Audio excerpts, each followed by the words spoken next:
La loi de l'action de masse est la constante d'équilibre.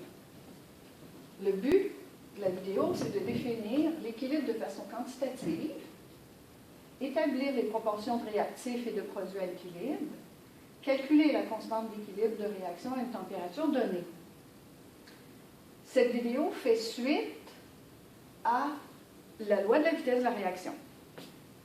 Je vais vous expliquer. Qu'est-ce que la loi de l'action de masse? La loi de l'action de masse, c'est d'établir la relation constante entre les concentrations à l'équilibre des réactifs et des produits à une température donnée.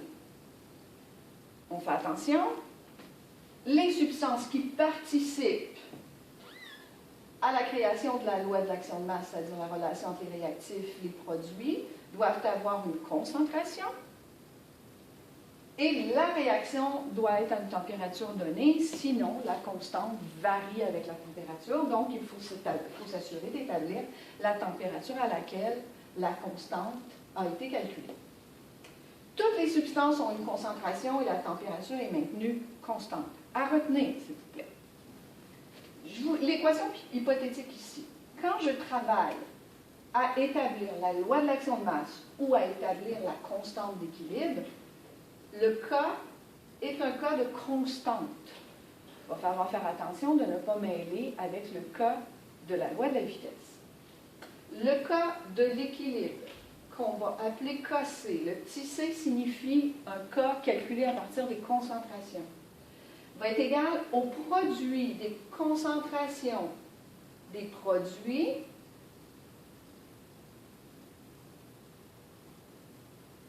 sur le produit des concentrations des réactifs.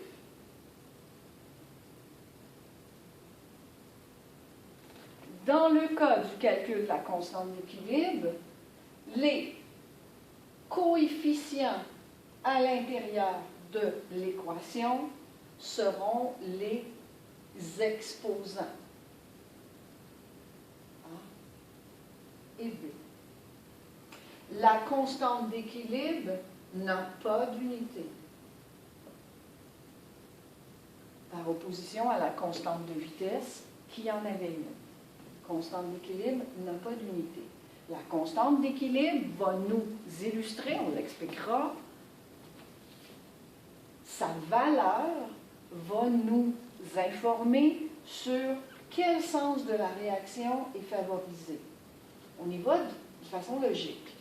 Si le déplacement de l'équilibre est déplacé du côté des produits, est-ce qu'on s'entend que la concentration du côté des produits va être plus grande que la concentration du côté des réactifs?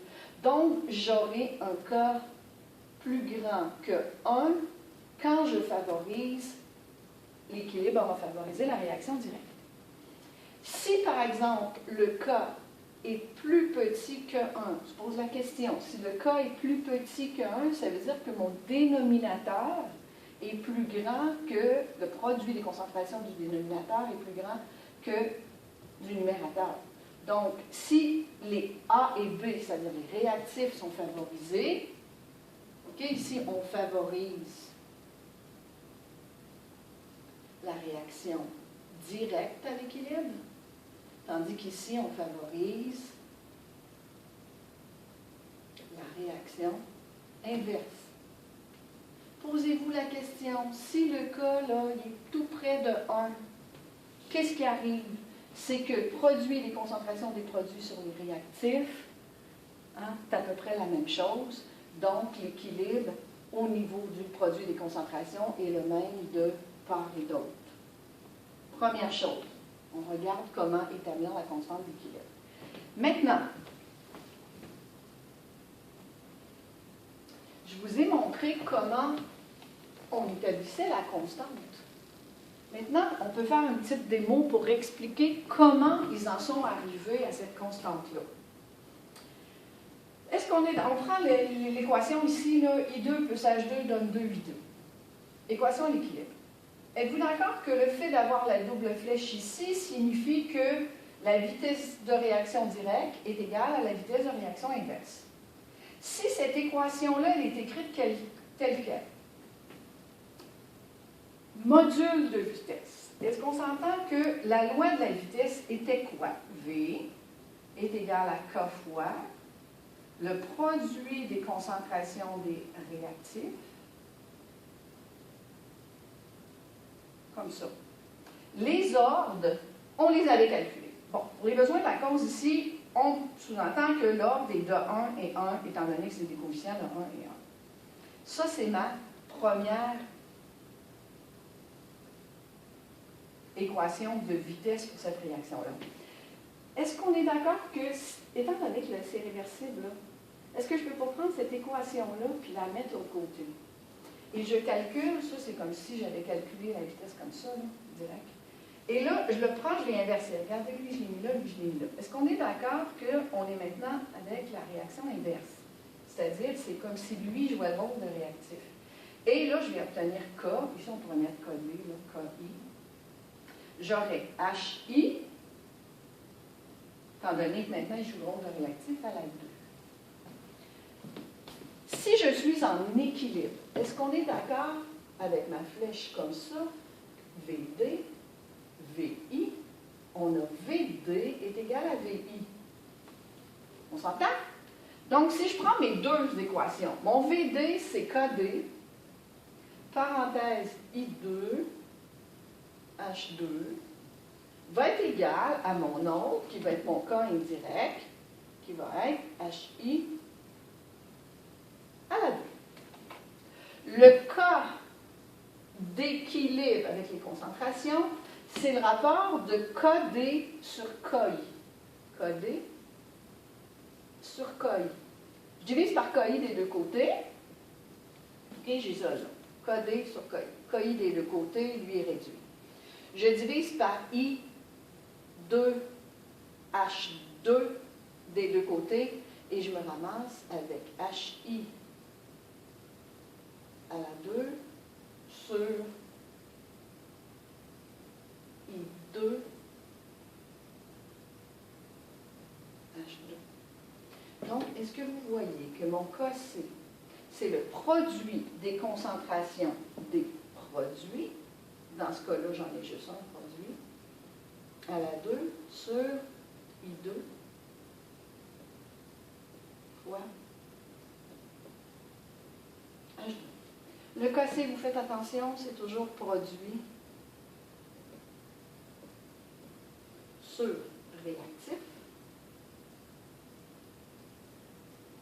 Et les exposants, OK, les exposants correspondent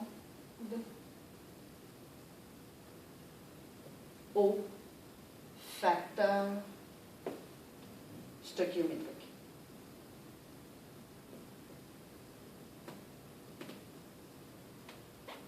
Ce que ça va.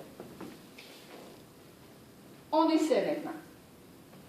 Je vous ai fait un petit exercice.